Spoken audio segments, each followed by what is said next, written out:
भाग 2. सेंटियागोने मनाशी ठरवलं होतं की क्रिस्टलच्या दुकानाला नव्यानं आकार द्यायचा. त्याच्या डोक्यात एक भन्नाट कल्पना होती. क्रिस्टलच्या ग्लासमध्ये चहा विकायचा. लोकांना वेगळं काहीतरी दिलं तरच ते आकर्षित होतील. सेंटियागोने शॉपकीपरला सांगितलं. शॉपकीपर आधी थोडा गोंधळला, पण सेंटियागोच्या डोळ्यातली जिद्द आणि उत्साह पाहून त्याने होकार दिला. त्या दिवसापासून शॉपकीपर आणि सेंटियागो दोघांनी एकत्र कामाला सुरुवात केली. क्रिस्टलच्या ग्लासमध्ये चहा हा प्रयोग तुफान यशस्वी झाला. बाजारात सगळीकडे चर्चा सुरू झाली. त्या दुकानात वेगळाच अनुभव मिळतो. लोक गर्दी करू लागले, विक्री वाढली आणि दुकान फेमस झालं. सेंटियागोला आता खूप पैसे मिळाले होते. त्याला असं वाटलं, आता पुरे, मी माझ्या गावी परत जाऊन जुने जीवन सुरू करतो. पण शॉपकीपरने त्याला थांबवलं. त्याने आशीर्वाद देत सांगितलं, तुझ्या मनातली इच्छा पूर्ण होणार आहे, पण तू स्पेनला परत जाऊ शकशील असं वाटत नाही. सेंटियागोने बॅग भरली. किंगने दिलेले 2 स्टोन्स त्याने सुरक्षित ठेवले, पण निघताना त्याच्या मनात विचारांचं काहूर माजलं.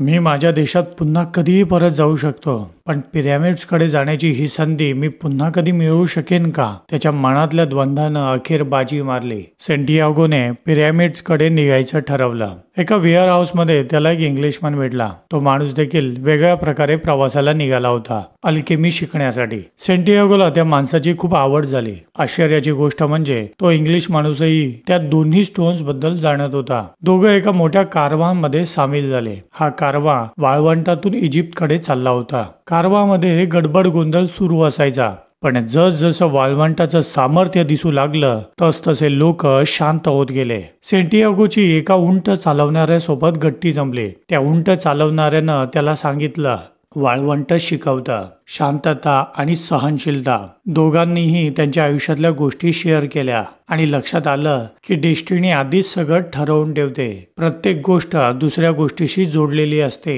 प्रवासादरम्यान कारवानला बेडूइन ट्राईब भेटले. हे लोक वाळवंटाचे रक्षक मानले जातात. त्यांनी सेंटियागो आणि बाकी लोकांना धोक्याचा इशारा दिला. चोर आणि युद्धाची शक्यता आहे. हे ऐकून लोक घाबरले, पण कारवातील सरदाराने ठाम आवाजात सांगितलं, परत जाणं आता शक्य नाही, फक्त पुढे जाणंच आपल्या हातात आहे. सेंटियागोला जाणवलं की हा प्रवास फक्त बाह्य जगाचा नव्हता, तो आत्म्याचा प्रवासही होता. त्याच्या आयुष्याचा प्रत्येक टप्पा त्याला एक मोठ्या सत्याकडे नेमका पुढे घेऊन जात होता. आता वाळवंटाचा शांत पण रहस्यमय अनुभव सेंटियागोला नवीन गोष्ट शिकवत होता आणि त्याचं स्वप्न पिरॅमिडचा खजिना त्याला साथ घालत होतं. पुढे काय होईल? सेंटियागोला खजिना सापडेल का? वाळवंटाचे हे धडे त्याच्या जीवनाला कसा आकार देतील हे जाणून घेण्यासाठी पुढील भाग ऐकायला विसरू नका.